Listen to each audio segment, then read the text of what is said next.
Hi everyone, welcome to week 3. It's amazing this course, how much we try to pack in and how quickly it goes. And so I just wanted to say hello and thank you so much for diving right into the Ken Robinson video in week 3.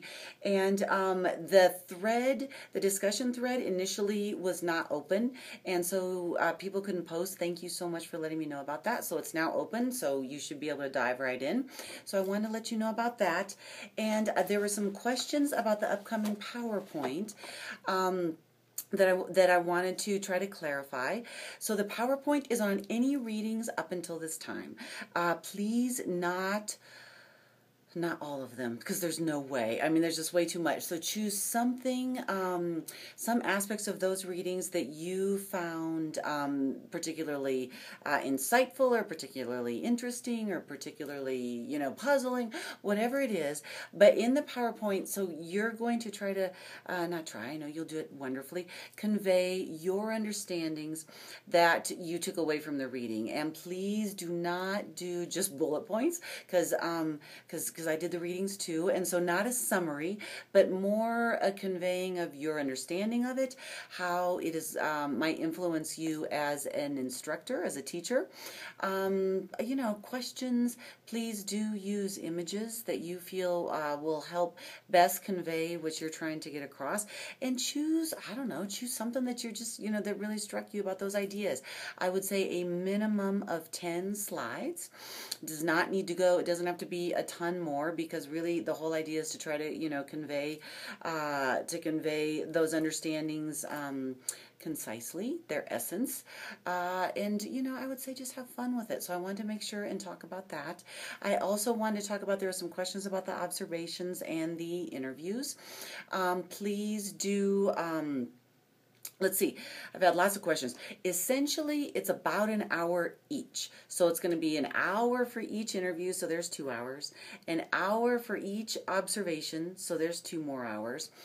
One of those interviews and observations is going to overlap, so you can interview the same person you observe, and you have an hour to play with.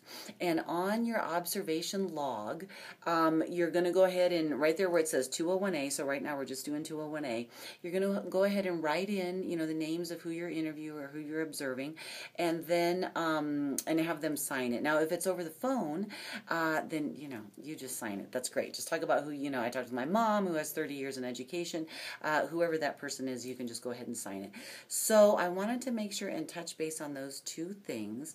And a third thing. So each student in SFCC has a SFCC official email, and that is the email where you will receive everything from SFCC, everything official. It is traditionally your first name dot your last name at email, let me write it down for you, email.sfc.edu. So it's going to be, I'm going to write it right now, first name, period, last name, at email.sfcc.edu. So it's going to look like this. Let me see if I can get this nice and close, right there. And it is a requirement of our program and of the college that you use this SFCC email, because it's how the college can try to make sure that they have everybody's current email. You log in through Jack. Now, if you have so when you're in Jack, like when you registered for the school, up there in the right-hand side, it's going to say email. That is where your email is. So if you've been in Jack, look up there in the right and find your email. If you are having any kind of problems at all, please contact our OIT, and that number is 428-1222. So 428-1222, and they can walk you through how to access that email. So I am going to ask, and I'll write this also in the email, but it is required. Please write me at my SFCC email, dawn.wink@sfcc.edu, from your SFCC email, so I can make sure everybody's connected. So please write me dawn.link@sfcc.edu from your email, and respond to the questions that I've asked in the thread here in our Canvas link. And so I just wanted to touch base on those, and of course I had to share a reading. And this is from Bell Hooks, and it is intentionally written with lowercase letters, and I invite you to check out why. Just kind of Google her name and check out why.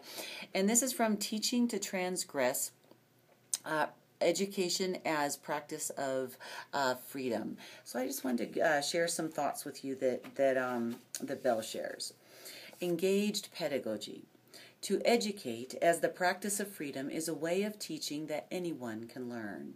That learning process comes easiest to those of us who teach who also believe there is an aspect of our vocation that is sacred, who believe that our work is not merely to share information, but to share in the intellectual and spiritual growth of our students. To teach in a manner that respects and cares for the souls of our students is essential if we are to provide the necessary conditions where learning can most deeply and intimately begin. Throughout my years as a student and professor, I've been most inspired by those teachers who have had the courage to transgress those boundaries that will confine each pupil to a rote assembly line approach to learning. Such teachers approach students with the will and desire to respond to our unique beings, even if the situation does not allow the full emergence of a relationship based on mutual recognition. Yet the possibility of such recognition is always present. Paulo Freire and Vietnamese Buddhist monk Thich Nhat Hanh are two of the teachers who have touched me most deeply with their work. When I first began college, Freire's thought gave me the support I needed to challenge the banking system of education. That approach to learning that is rooted in the notion that all students need to do is consume information fed to them by the professor and be able to memorize and store it. Early on, it was Freire's insistence that education could be a practice of freedom that encouraged me to create strategies for what he called, I can only say this in Spanish, concientización. I don't know how to say it in English. Conscientization in the classroom. Translating that term to critical awareness and engagement, I entered the classrooms with the conviction that it was crucial for me and every other student to be an active participant, not a passive consumer. Education as the practice of freedom was continually undermined by professors who were actively hostile to the notion of student participation. Freire's work affirmed that education can only be liberatory when everyone claims knowledge as a field in which we all labor. That notion of mutual labor was affirmed by Thich Nhat Hanh's philosophy of engaged Buddhism, the focus on practice in conjunction with contemplation. His philosophy was similar to Freire's emphasis on praxis, action, and reflection upon the world in order to change it. In his work, Thich Nhat Hanh also speaks of the teacher as healer. Like Freire, his approach to knowledge called on students to be active participants to link awareness with practice. Whereas Freire was primarily concerned with the mind, Thich Nhat Hanh offered a way of thinking about pedagogy which emphasized wholeness, a union of mind and body and spirit. His focus on a holistic approach to learning and spiritual practice enabled me to overcome years of socialization that had taught me to believe a classroom was diminished if students and professors regarded one another as whole human beings, striving not just for knowledge in books, but knowledge about how to live in the world. So, bell hooks. I just love this about engaged pedagogy, and education is the practice of freedom. So I look forward to receiving an email in my SFCC email account from your SFCC email account in response to the questions that are included here. Okay, I'll see you there.